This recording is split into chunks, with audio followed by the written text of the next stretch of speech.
नमस्कार, आप देख रहे हैं राजीव टाइम्स। आपके साथ मैं हूं आराधना नामदेव। रुक करते हैं खबरों की ओर। कांग्रेस और बसपा ने गृह मंत्री अमित शाह की भीमराव अंबेडकर पर कथित विवादास्पद टिप्पणी के खिलाफ विरोध प्रदर्शन शुरू किया। कांग्रेस ने अंबेडकर सम्मान मार्च के आयोजन और शाह के इस्तीफे की मांग की घोषणा की। प्रदर्शन में याचिकाएं राष्ट्रपति को सौंपने की योजना भी शामिल है। यह आरोप लगाया गया है कि शाह की टिप्पणी से तो वहीं रुक करते अगली खबर की ओर, जहां इसरो ने अंतरिक्ष में खेती की संभावनाओं की जांच के लिए पोएम-4 मिशन की घोषणा की। मिशन 30 दिसंबर को PSLV रॉकेट से लॉन्च होगा। इस प्रयोग में लोबिया के 8 बीज एक नियंत्रण तापमान वाले बॉक्स में उगाए जाएंगे। उद्देश्य अंतरिक्ष में खेती की व्यवहार्यता और अनुकूल स्थितियों का पता लगाना है।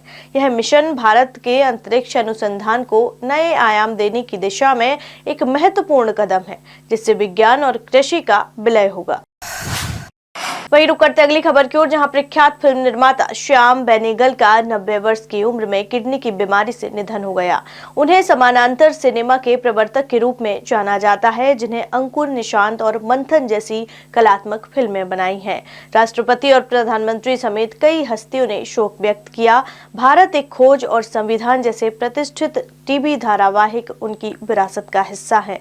उनका योगदान भारतीय सिनेमा में एक मील का पत्थर है, जो पीढ़ियों तक याद रखा जाएगा। इजराइल के रक्षा मंत्री ने पहली बार हमास नेता इस्माइल हनीयह की हत्या की जिम्मेदारी स्वीकार की है। यह घटना ईरान में पिछली जुलाई में एक विस्फोट के दौरान हुई। मंत्री ने अन्य क्षेत्रों में समान कार्रवाइयों की धमकी दी, जिसमें हूती विद्रोही समूह शामिल हैं। इजराइल की इस कार्रवाई को रणनीतिक दबाव के तौर पर देखा जा रहा है। इस खुलासे ने क्षेत्रीय तनाव को बढ़ा दिया है और अंतर्राष्ट्रीय प्रतिक्रिया की ओर ध्यान खींचा है।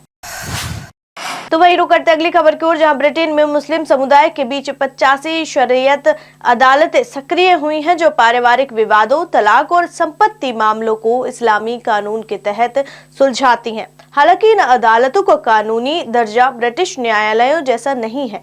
इनकी बढ़ती संख्या पर सेक्युलर संगठनों ने चिंता जताई है। आलोचक इसे समानांतर न्याय प्रणाली मानते हैं, जो ब्रिटिश कानूनों के साथ टकराव पैदा कर सकती हैं। रिपोर्ट्स ने शरीयत अदालतों के प्रभाव और उनकी सामाजिक भूमिका पर ध्यान केंद्रित किया है। तो वहीं बांग्लादेश ने भारत से पूर्व प्रधानमंत्री शेख हसीना को प्रत्यर्पित करने की मांग की है।